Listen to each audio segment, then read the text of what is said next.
ठीक है, हिंदी कर लेते हैं आज। हिंदी तो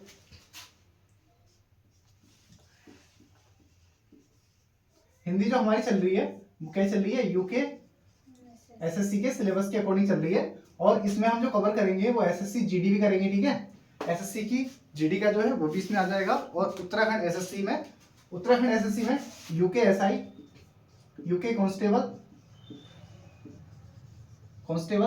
और उत्तराखंड में जो कनिक सहायक है ना, जूनियर असिस्टेंट, या उत्तराखंड वन दरोगा, ठीक है, फॉरेस्ट गार्ड, है ना, ये सारे के सारे एग्जाम इसमें कवर कर लेंगे इस हिंदी में। ठीक है, चलो बाकी जो भी है हिंदी जहां भी आती है वो सबके लिए वहां पर ही है। तो आज जो टॉपिक है ना हमारा वो है लिपि। ठीक है, और हमारी लिपि कौन सी है बताओ, देवनागरी लिपि। ठीक है, वर्ण हम पढ़ चुके हैं पहले ही।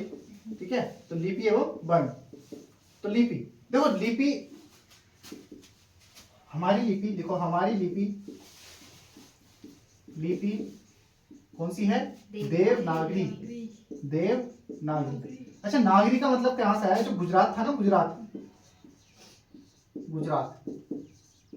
गुजरात के जो नागर ब्राह्मण थे, है ना, देखो देवनागरी लिपि का जो विकास किया था वो किसने किया था, गुजरात के नागर ब्राह्मणों ने। किसने, गुजरात के नागर ब्राह्मणों ने।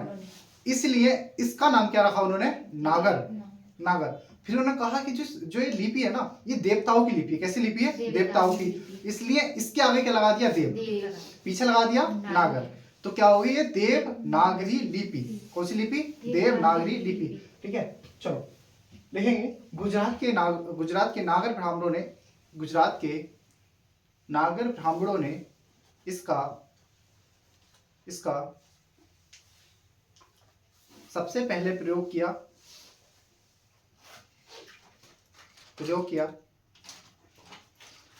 एवं इसके आगे देव लगाकर इसका नाम देवनागरी कर दिया। ठीक है, देखो इसका सबसे पहले प्रयोग जो हुआ था ना, सबसे पहले प्रयोग कौन सी लिपि का, देवनागरी लिपि का सबसे पहले प्रयोग। ठीक है, एक राजा थे, कौन थे, जयभट्ट। कौन से, जयभट्ट। ठीक है, गुजरात के राजा थे, क्या नाम था उनका, जयभट्ट। उन्होंने अपने अभिलेखों में, है ना, अपने शिलालेखों में क्या करा था, इसका प्रयोग किया था 7वीं 8वीं सदी में। ठीक है, राजा कौन थे, राजा भट्ट ने प्रयोग किया अपने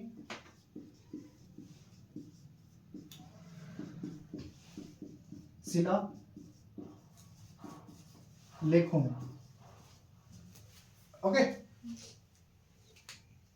तो राजा जयभट्ट ने सबसे पहले किसका प्रयोग किया था, कौन सी लिपि का, देवनागरी लिपि का।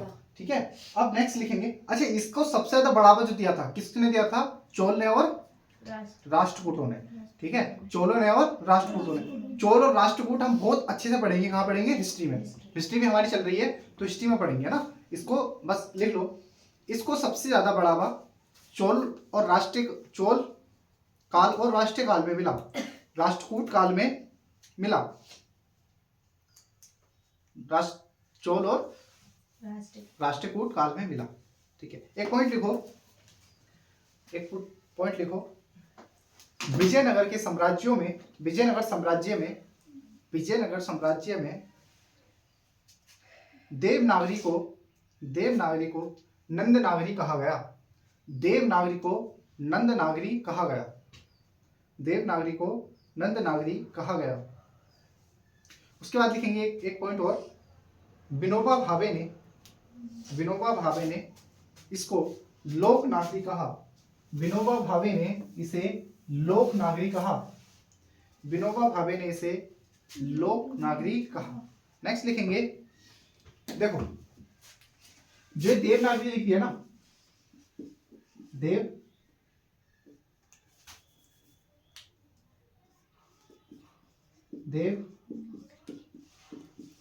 देवनागरी लिपि, जो देवनागरी लिपि है ना, इसको आदर्श लिपि बोलते हैं। क्या बोलते हैं, आदर्श लिपि।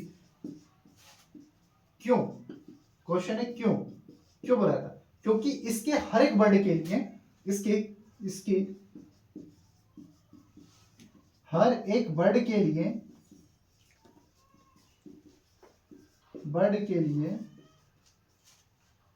अलग ध्वनि है,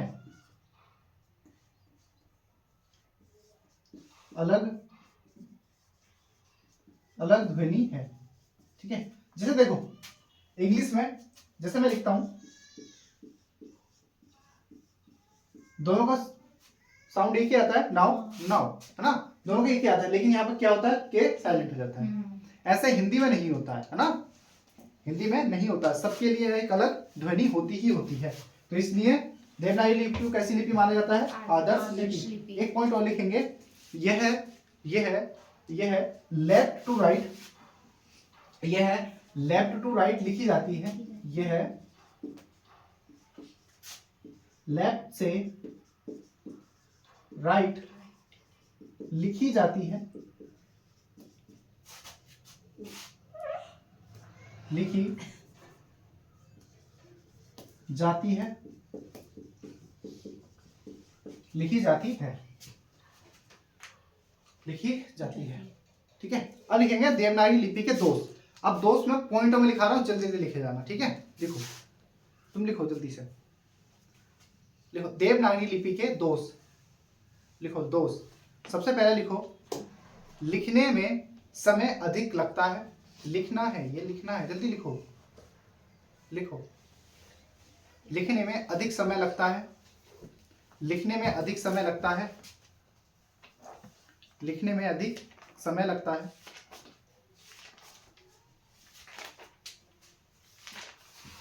जैसे देखो, तुमने सुना पोयम, है ना, इसको हम बोलते हैं कविता, क्या बोलते हैं, कविता। अब यहाँ पर सिरोरेखा बांधनी पड़ती है, तो लिखने में ज्यादा समय लगता है, ये इसका क्या है, एक दोष है, क्या है, दोष। तो इसको लिखने में इसकी सिरोरेखा बांधनी पड़ती है ना, तो जबरदस्ती इसको ज्यादा खींचा जाता है, इसलिए इसको एक पहला क्या दोष है इसका, लिखने में अधिक समय। दूसरा दोष लिखो इसका, दूसरा दोष छपाई, छपाई में कठिनाई, छपाई में कठिनाई, छपाई में कठिनाई। देखो छपाई क्या है ना, इसमें बहुत सारे संयुक्त व्यंजन आ जाते हैं, क्या आते हैं, संयुक्त व्यंजन। जब संयुक्त व्यंजन आते हैं ना, तो उनको लिखने में बड़ी दिक्कत आती है। जैसे ये है ना, त्र, देखो इसको हम अगर लिखेंगे ना, तो इसको इस तरह से लिखा जाएगा, त्र, है ना। इसको लिखेंगे ऐसे कुछ करके लिखा जाता है, छ, ऐसे लिखा जाता है, छ, देख रहे हो। एक शब्द है, इसके लिए कितने सारे शब्द लेने पड़ेंगे, इंग्लिश के बहुत सारे शब्द आ रहे हैं ना, इसलिए इसको कहते हैं कि छपाई में थोड़ी सी क्या हो जाती है, ये कठिन हो जाती है। और लिखो छपाई के बाद टाइपिंग, टाइपिंग, टाइपिंग, डिजिटल उपयोग में कठिनाई, टाइपिंग प्लस डिजिटल उपयोग में कठिनाई, टाइपिंग प्लस डिजिटल उपयोग में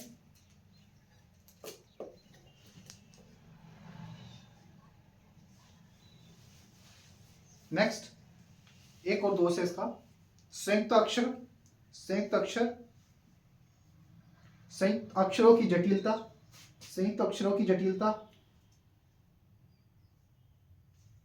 संयुक्त अक्षरों की जटिलता, जैसे ये बताया मैंने। नेक्स्ट मात्राओं, मात्राओं की अधिकता, नेक्स्ट मात्राओं की अधिकता,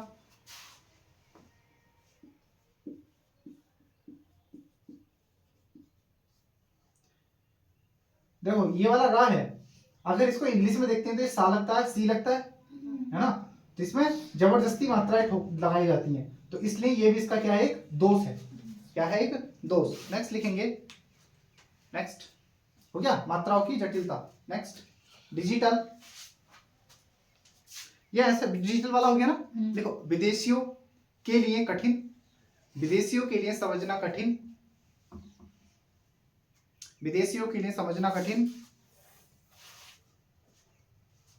विदेशियों के लिए समझना कठिन। देखो मैंने एक भाषा बताई तो मंदारिन, कुछ इस तरह से लिखी जाती है, वो इस तरह से ऐसे ऐसे कुछ करके ना, ऐसे पता नहीं कैसे लिखी जाती है वो, इस तरह से। और जैसे हमारी क्या है, जैसे लिखता हूं मैं, जैसे मैंने अंगूर लिखा, तो देखो ये अंगूर जो लिखा है, जब अंग्रेज पढ़ेंगे तो इसमें ऊपर का नीचे, नीचे भी है ऊपर भी है, ये अलग अलग शब्द दिखाई दे रहे हैं, तो उनको समझने में क्या हो जाती है, कठिनाई हो जाती है। ये भी कठिनाई है नहीं है। दूसरा एक और लिखो, नेक्स्ट पॉइंट लिखो, एक रूपता का अभाव, एक रूपता का अभाव, एक रूपता का अभाव। ये एक रूपता क्या है ना, हस्तलेखन लिखना ब्रैकेट में, हैंड राइटिंग, हस्त लेखन, हस्तलेख। जैसे देखो मैं लिख रहा हूं हाथी, मैंने लिखा हाथी, ठीक है, और किसी ने हाथी लिखा इस तरह से, हाथी पूरा बंद कर दिया। जैसे मैं लिखा कर्क रेखा, एक जगह मिलाकर लिख दिया। मैं लिखा भूमध्य रेखा, भू मध्य रेखा, मैंने लिख दिया एक जगह, ठीक है। और कोई आएगा दूसरा, वो लिखेगा भू प्लस मध्य प्लस रेखा, है ना।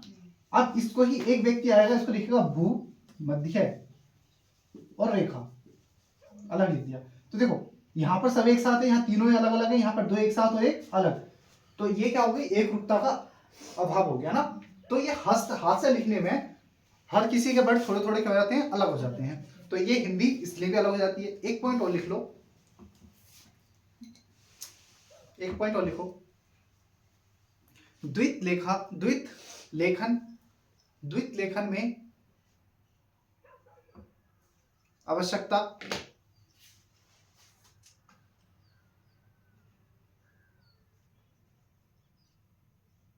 नहीं आवश्यकता नहीं, अस्पष्टता, ठीक है, अस्पष्टता, स्पष्ट नहीं होता। जब हम क्या करते हैं, नकल करते हैं ना, नकल, तब क्या होता है, इसमें दिक्कत आ जाती है।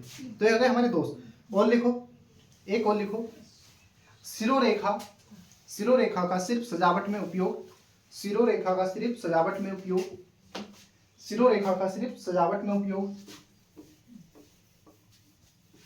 देखो जैसे मैं लिखा है रेखा, ये मैंने लिखा रेखा, अब इसको सजावट करने के लिए सिरोरेखा बांधनी पड़ती है ना। तो क्या सजावट का जो सिरोरेखा है उसका कोई मतलब है, सजावट में जो लिखते हैं हम उसको सिरोरेखा को, उसका कोई मतलब है या नहीं है? नहीं। कोई मतलब नहीं है ना, तो उसका बिना फालतू में। जैसे कि रा, जैसे रा है तो रा के अनेक रूप, रा के अनेक रूप, है ना। जैसे ये नीचे रा लगता है ना, एक ऊपर रा लगता है, और ऋषि भी ऋषि वाला रा होता है नहीं वाला, है ना। तो रा के अनेक रूप होते हैं, रा के रूप, है ना, रेप रूप बोलते हैं उसको, रेप रूप। रा के अनेक रूप है, रा का एक रूप भी कर दो इससे अच्छा, तो है ना। कभी हम रा ऊपर लगाते हैं, कभी रा नीचे लगाते हैं, है ना, तो वो दिक्कत आ जाती है। सही है, चलो। और होता है क्या, ई को लिखने में, एक ई को देखो, जैसे ई है, जैसे मैं लिखा किताब, क्या लिखा, किताब, देखो ई पहले आ गई ना, ये जो है ई पहले आई है, और का की आवाज बाद में आ रही है। देखो लिखा तो पहले जाता है, लेकिन आवाज कब आती है, बाद में आती है। तो ई को लिखा पहले जाता है, लेकिन आवाज बाद में आती है ना, बोला बाद में जाता है। तो ये क्या है इसका, ये भी एक दोष है, ठीक है। और दोष क्या हो सकते हैं, और भी लिखा हूं या बस इतनी काफी है, हो गए ना, 10-12 दोष लिखा दिए, ठीक है। लिखो, अब लिखो देवनागरी लिपि में सुधार या सुझाव, देवनागरी लिपि में सुझाव या सुधार।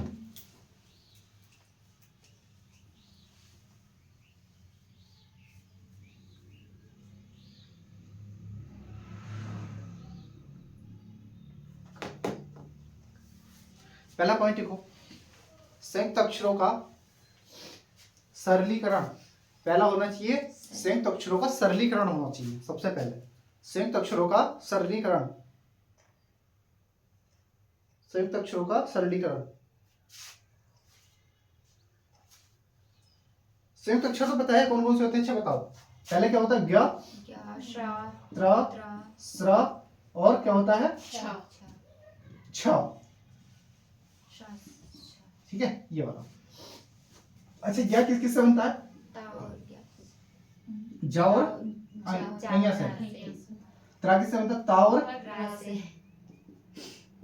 स्रा किससे बनता है, सा और रा से। और त्र किससे बनता है? क्षत्रिय। त्रा तो ये हो गया। क्षत्रिय किससे बनता है? का और ये वाला, ठीक है, ये बनता है। ठीक है, इनका ही करना पड़ेगा, सरलीकरण करना पड़ेगा। दूसरा लिखो, मात्राओं का मानकीकरण। मात्राओं का मानकीकरण दूसरा पॉइंट है, मात्राओं का मानकीकरण। मात्राओं का मानकीकरण। नेक्स्ट है हस्तलेखन की एकरूपता। हस्तलेखन की एकरूपता। हस्तलेखन की एकरूपता। नेक्स्ट, सिरोरेखा में लचीलापन। सिरोरेखा में लचीलापन। सिरोरेखा में लचीलापन। ये देखो, जैसे मैंने लिखा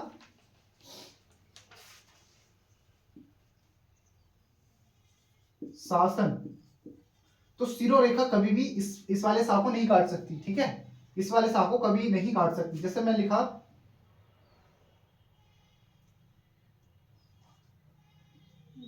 जैसे लिखा देश, देश, तो इस वाले सा को नहीं काटेगी। जैसे लिखा विदेश, तो सिरोरेखा यहां आएगी, रुक जाएगी और इसके बाद लगेगी, तो कभी भी इस वाले सा को नहीं काटती, इसके ऊपर से नहीं जाती है, ठीक है। ये वाली सिरोरेखा का ये भी क्या है, एक दोष ही समझ लो, है ना। तो इसको कभी नहीं काटा जाता है, तो ये कभी पूरा नहीं लिखते हैं, सही है। चलो नेक्स्ट,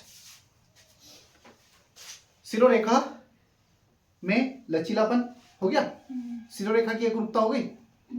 नेक्स्ट लिखो, डिजिटल अनुकूलन, हिंदी विकल्प, हिंदी विकास, हिंदी विकास, प्रिंटिंग सुधार। नेक्स्ट है प्रिंटिंग सुधार, प्रिंटिंग सुधार। नेक्स्ट है विदेशी विद्यार्थियों हेतु सरल रूप, विदेशी विद्यार्थियों हेतु सरल रूप, विदेशी विद्यार्थियों हेतु सरल रूप। वर्तनी के, नेक्स्ट लिखना, वर्तनी के नियमों का सरलीकरण, वर्तनी के नियमों का सरलीकरण। ये किताबों में नहीं है, इसको ढूंढ के लेकर आया हूं क्या क्या हो सकता है। नेक्स्ट लिखेंगे आधुनिक तकनीक, आधुनिक तकनीक से समन्वय, आधुनिक तकनीक से समन्वय। शैक्षिक सुधार, नेक्स्ट है शैक्षिक सुधार,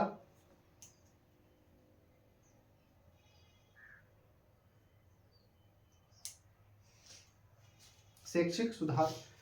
अब ना कुछ लोगों ने अपने सुझाव दिए थे, ठीक है, लिखो सुझाव, कुछ लिखेंगे अब सुझाव कि देवनागरी लिपि में क्या क्या किया जा सकता है। सुझाव, जैसे पहला लिखेंगे गांधी जी। गांधी जी ने सुझाव दिया था कि देवनागरी लिपि को क्या किया जाए, सरल और व्यावसायिक किया जाए, है ना, व्यावसायिक नहीं व्यवहारिक। गांधी जी ने कहा था इसको सरल करो और व्यवहारिक करो। और गांधी जी बोलते हैं कि सिरोरेखा क्या करो, हटा दो, है ना, सिरोरेखा को इसमें से हटा दो।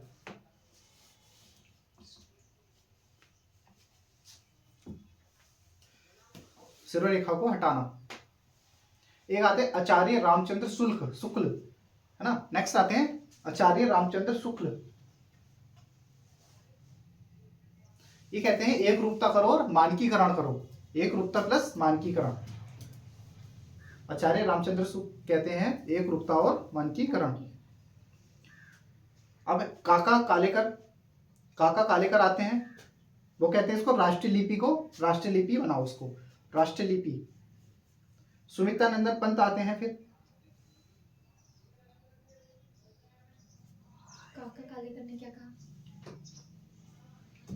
मतलब रहने दो, इतने रहने दो। काका कालेकर ने भी कहा था। उसके बाद दूसरा क्या है, दूसरा क्या बोला मैंने, अगर लिखना देख लो, राष्ट्रीय लिपि के लिए कहा था उन्होंने, राष्ट्रीय लिपि। सुमित्रानंदन पंत कह रहे हैं सौंदर्य और इसमें सरलता लेकर आओ, सौंदर्य और सरलता लेके आओ, सुमित्रानंदन पंत जी कह रहे हैं। डॉक्टर नागेंद्र आते हैं कि भाषा के विकास में जोड़कर देखा जाए, इसको देखा जाए। राजेंद्र प्रसाद आते हैं, ठीक है, राजेंद्र प्रसाद राजेंद्र प्रसाद, वो कहते हैं संपर्क भाषा की लिपि के रूप में विकसित किया जाए। संपर्क भाषा की लिपि के रूप में विकसित किया जाए। संपर्क भाषा की लिपि के रूप में विकसित किया जाए।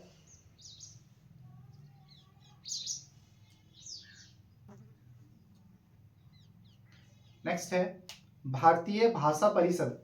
भारतीय भाषा परिषद या लिपि सुधार समिति, ये कहते हैं कि संयुक्त अक्षर का सरलीकरण और वर्तनी मानकीकरण और मुद्रण सुविधा का सुझाव दिया इन्होंने। अब लिखेंगे हम सावरकर बंधु, ठीक है, क्या लिखेंगे, सावरकर बंधु। इन्होंने क्या कहा, जो आ है ना, आ को बाहर जो 12 खड़ी है हमारी ना, 12 खड़ी आ को जो